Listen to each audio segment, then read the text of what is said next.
21 November 1945, misi internasional AFNE di Jawa Barat dimulai dengan mengirimkan perbekalan dari Jakarta untuk tawanan interniran di Bandung. Pada awalnya kan sekutu itu menyepakati dengan pihak Republik bahwa untuk pengurusan tawanan perang yang ada di Bandung, terutama untuk pengiriman logistik itu akan melibatkan TKR. Ternyata dalam pelaksanaannya itu tidak dilibatkan TKR. Di jalur Sukabumi juga sama. Didapatkan beberapa kali ada pengiriman untuk api di Bandung itu tidak melibatkan tentara. Kita tidak tahu permulaannya. Percaya bahwa itu hanya untuk tugas-tugas internasional saja. Kalau dari Jakarta ke Bandung ratusan truk, kita dibiarkan dong. Nah ini tugas internasional. Tapi lambat laun udah tahu kita. Saya laporkan hari itu ya kepada Komandan Jawa Barat, pengangkutan yang diketuai oleh oleh Inggris berlanjutnya lama dan membawa ya orang-orang Belanda ke Bandung mana-mana. Dia maunya membentuk suatu kantong dulu atau Bandung. Nah kita tahu kita ini harus dihantam saja. Jakarta bilang terserah kepada Komandan Semen. Ya, kalau memang betul-betul itu terserah timingnya. Nah saya putuskan. Nah, begitu hancur saya serang dia semua. Saya dipimpin oleh Bapak Haji Toha menjegat tentara sekutu 10 orang membawa granat 2, pistol 2, perampasan dari Jepang itu. Hari Minggu, dipimpin oleh Letnan Murad dari Sukabumi, TKR, campur di sini. Nenek-nenek, kaki-kaki masyarakat ikut pertempuran di sini menjegat tentara sekutu. Kebetulan di Sukabumi itu ada pabrik granat di Jepang dibentuk gitu, dan juga pabrik senjata yang tua-tua juga sudah diperbaiki di sana. Polisi juga memberikan kepada kita senjatanya, kita juga sudah merebut dari Jepang senjatanya. Kita pakai uniform, jangan lupa. Sebab ayah saya itu dulu kebetulan ikut serta dalam mengatur pakaian-pakaian yang untuk mententara gitu, yang sama. Waktu Jepang tidak ini ya bergudang-gudang itu diminta kepada saya. Berbaris dulu, acara dulu sebelum pertempuran di sini. Kita mendapat tugas dari Kolonel Edi Sukardi untuk menjegat tentara sekutu di Bojongkosan. Sebelah sana kira-kira 40, sebelah sini 50. Kira-kira jam 8 baru ada telepon, sudah berjalan katanya musuh sudah di Cicurug, baru masuk di lubang-lubang. Lubang situ ada lubang kan, dulu mau bikin lubang. Berarti itu masuk ke lubang, udah dekat baru tembakan.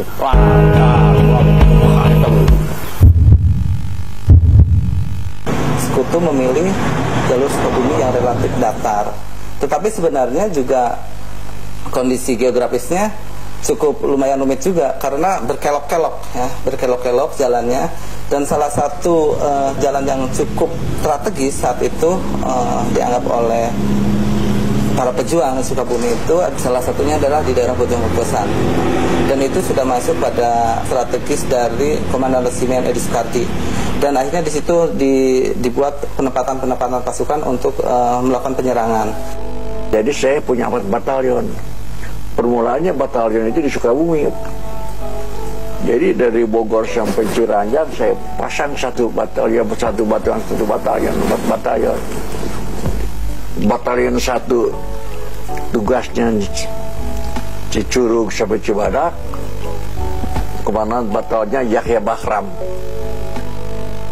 Kedua Cibadak Sukabumi. itu tugas kewajiban oleh Batalion Hari Soekardi, adik saya. Batalion ketiga di Sukabumi, bukan Cibadak Sukabumi, di sekitar Sukabumi. Batalion keempat Gekbrong Ciranjang, dia sudah Amanat Abdul Rahman. Nah, jadi itu dibagi 4 itu.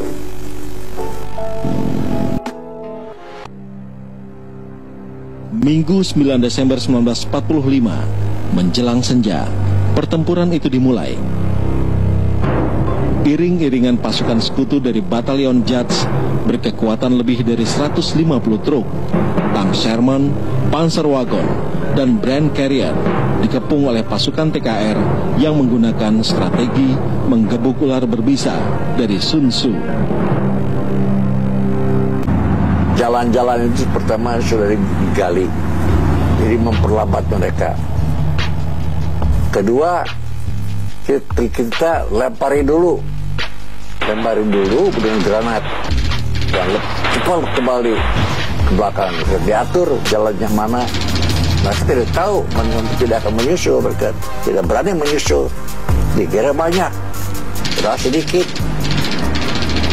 Lalu di antara pusat-pusat penyerangan itu di snipers 1 kilometer 2 orang, tapi tidak ada berhentinya. Misalnya dari Bogor sampai Cianjang itu tidak ada berhentinya, snipers terus. Lalu kalau malam, serangan malam itu paling gampang, serangan malam gitu. Mereka juga tidak bisa istirahat, dikira mereka kita banyak. Ya itu pakai monster. Kita juga Semarang aja nembaknya cuma kelihatan sih. Jadi ini tentara sekutu di jalan dan juga ada yang nyebar ke sana. Kita ini tebing ya sebelah kiri. Nah saya jauh di sana tuh dengan kawan sebab penuh itu. Nggak ada yang turun. Kan tidak posisinya kita juga menghadang. Jangan sampai kena tembak, ya di atas kita. Sekonjong-konjong datang tentara sekutu, kira-kira 1 kompi, hampir 40 truk, Keril Panzer. Kita punya senjata, granat, ketepel, bensin. Tapi ada juga 1 orang, 3 orang membawa senjata. Kalau orang tentara sekutu komplit. Ini tebing di bawah. Oh, terus sambil ada yang maju ke sana, sambil tengkurap dia menembak terus sampai grand segala macam. Kan ada Panzerwagen lagi. Nah, kita bisa menghancurkan Panzerwagen bagaimana? Nggak punya kanon, nggak punya apa. Ada mereka kebanyakan menembak dari itu. Kayaknya rame, nggak begitu lewatur atau lari, enggak. Cuma tetap di tempat gitu. Sergapan yang dilakukan oleh TKR berhasil mengacaukan pihak sekutu. Namun tanpa diduga, muncul serangan pesawat udara Spitfire di posisi pertahanan. Dan tembakannya bukan mahal itu. Sampai 12,7 itu yang dipakai ya. Di udara 3 orang itu pakai udaranya itu. Jadi mulai jam 2 ya sampai jam 5 sore itu baru beres. Iya, tembak-tembakan terus. Yang mati kira-kira 40 dengan luka-luka di sini, hantam di kapal. Yang mati Letnan Murad ditembak oleh Gurkha di sana, sampai dipegang sampai dijatuhkan ke bawah di situ di tebing itu. Yang meninggal kebanyakan serangan udara. Mereka juga banyak yang meninggal karena dari atas ini, dari atas tebing sebelah kiri sebelah kanan. Serangan udara dari sekutu berakhir karena hujan deras mengguyur wilayah Bojong Kokosan. Dengan susah payah, tentara sekutu bergerak menuju Sukabumi. Mencari yang mati kira-kira 40, Sampai jam 12 malam saya orang-orang mati diangkut ke sana, ke pabrik. Tanggal 10 Desember 1945, pada pagi hari, Sekutu mengirimkan beberapa pesawat tempur dari Skuadron Royal Air Forces untuk membombardir kota Cibadak. Skenario pengamanan Sekutu melalui pemboman ternyata tidak membuahkan hasil optimal sesuai dengan rencana. Mereka bukan hanya menghadapi aksi balas dendam dari pihak Republik, tapi juga memperoleh kecaman pihak Parlemen Inggris. Tanggal 11 Desember 1945, tanpa sepengetahuan pihak Republik, Markas Sekutu Cimahi Bandung mengirimkan Batalion Gurkha Rifles diperkuat tank Sherman, Panzerwagon, Brand Carrier untuk membantu Batalion Jats yang terisolasi di Sukabumi. Namun, gerak laju pasukan ini tersendat karena harus menghadapi taktik serangan hit and run dari pihak Republik di daerah Gekbrong. Akhirnya pada tanggal 12 Desember 1945, konvoi Batalion Jats dan Batalion Gurkha berhasil keluar dari Sukabumi untuk meneruskan perjalanan ke Bandung. Saya sendiri sudah kesel itu. Kita diserahkan untuk bagaimana keadaannya, serang, tapi tidak boleh. Oleh pemerintahan saat ini kita melaksanakan tugas internasional. Padahal ini yang membawanya kelihatan, mereka nggak kelihatan, dan nggak kesan, nggak ke daerah-daerah sini. Akhirnya saya tidak kuat lagi. Saya laporkan ke Pak Dedi, ke Pak Sasmita, yaitu Komandemen Jawa Barat. Silakan bagaimana lu aja, silakan saja. Kalau memang harus diserang, serang saja, terserah. Jadi perang yang kedua lewat jalur itu adalah sebagai upaya ketika upaya diplomasi untuk menyelesaikan masalah api, pengangkutan perbekalan api ke Bandung itu tidak bisa diselesaikan secara diplomatis, dan itu banyak dilanggar oleh Sekutu. Saya serang lagi. Itu kira-kira 10 Maret 46.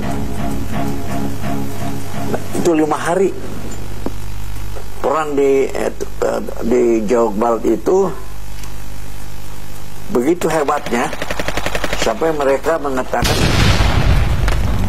apa itu tank-tanknya dari Bogor ke Cianjur ke Sukabumi itu bukan main. Jadi semua baik BKR maupun Pesino api dari ini juga dari angkatan dari Banteng juga dari Hizbullah, jadi bersatu aja di situ. Pengepungan dengan taktik serang hit and runs serta kiri kumi makin membuat stres batalion-batalion India tersebut. Hit and run. Jadi tidak frontal lalu terus di sana. Frontal mundur lagi, datang yang lain begitu. Kick and run. Di malam hari diserbu malam, dan kita lempar granat dan lainnya beri lagi lompat dari datang lagi yang mau itu kacau sampai mereka juga menyatakan susah ini, susah dilawan. Sekutu tanks lalu brand guns, tapi itu laporan dengan granat yang sekarang hit and run itu, yaitu sampai anak-anak kita bisa frontal, berani frontal, bukan main itu, suatu kegagahan, pengorbanan yang istimewa. Ada yang lempar batu ke sana, tapi batu sudah dijampe dulu nih sama Kiai. Ketepel juga sudah. Ada yang kena, ada yang tidak, nggak tepat sama tembakan senjata. Kebanyakan ketepel di sini dan bambu runcing dilempar butuh. Selama 5 hari 4 malam, korban berjatuhan di kedua belah pihak. Hak Sukabumi saya saja 300 lebih. Yang diakui dalam buku Inggris ini 260. Menurut catatan Dalton, perwira sekutu yang ikut dalam peristiwa itu, akhir pertempuran kedua selama 5 hari, tercatat 115 orang cedera, 20 orang tewas di pihak sekutu. Ultimatum di Bandung, ultimatum. Kalau tidak berhentinya bom, mundur saja. Itu karena itu disebut Bandung and Exodus. Sebelum mundur, para pejuang Bandung sengaja membakar gedung-gedung penting agar tidak bisa digunakan oleh Belanda. Peristiwa itu dikenang sebagai Bandung Lautan Api. Namun pada sisi lain, heroisme pertempuran jalur Sukabumi Cianjur sebagai pemicunya justru terlupakan dalam historiografi Indonesia. Itu Jenderal Nasution yang mengaku ada sejarahnya. Tanpa pertempuran pertama ini Lautan Api tidak terjadi. Sukabumi, saya lihat salah satu tokoh sentralnya kan Edi Sukardi. Edi Sukardi terakhir dia jadi atase. Meskipun dia pelaku sejarah yang hebat, kalau di kemudian hari dia tidak menduduki satu jabatan politis, jabatan strategis, maka perjuangan dia lewat saja seperti angin lalu. Kami tidak mau mengatakan saya yang paling istimewa, saya harus dihormati. Itulah yang nangis-nangis itu anak-anak saya ini.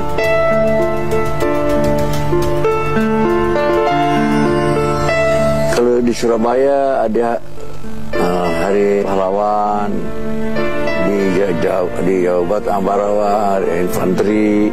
Kok kita yang itu tidak ada itu apa? Ya, saya usulkan dulu kepada pemerintah diadakan Hari Perlawanan Nasional. Nggak dikutik-kutik, sedikit saja. Akhirnya setelah 7 tahun perjuangan baru diizinkan jadi Hari Juang Siliwangi. Hanya untuk Jawa Barat saja. Saya nangis. Rilah asal kita memakan tunjangan punya dari pemerintah. Dulunya satu kecamatan 100, sekarang hampir 20 orang satu kecamatan. Udah pada pulang. Perasaan saya mah jadi masih untung saya ikut berjuang dulu. Sampai sekarang sudah begini tua,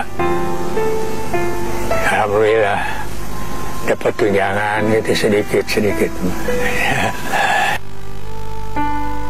Ya, siapa yang tidak sedih menanggali kalau orang yang sehat sih tentunya sedih. Seperti ini maaf ya.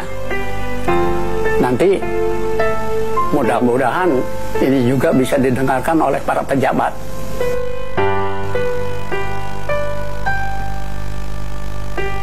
Dulu diadakan kegiatan masalah atau dari Abli di Sukabumi, di Cicurug, di mana tempat semua juga hadir di sini. Diadakan upacara peringatan menghanikan cipta macam-macam. Saya sudah nangis kalau waktu dibacakan sajak itu waktu ada gitu. Sedih gitu ke teman-teman yang telah meninggal yang gugur di Bojong Kokosan.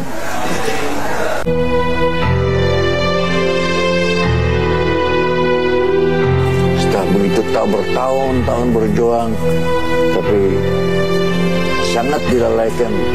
Sekali lagi saya bilang, kita tidak membutuhkan pujian-pujian yang istimewa, tetapi di dalam pujian itu bukan kepada orangnya, tapi kepada bangsanya dipuji. Bangsa apa kalau tidak memperhatikan anak-anaknya sendiri yang berjuang untuk negara kemerdekaan?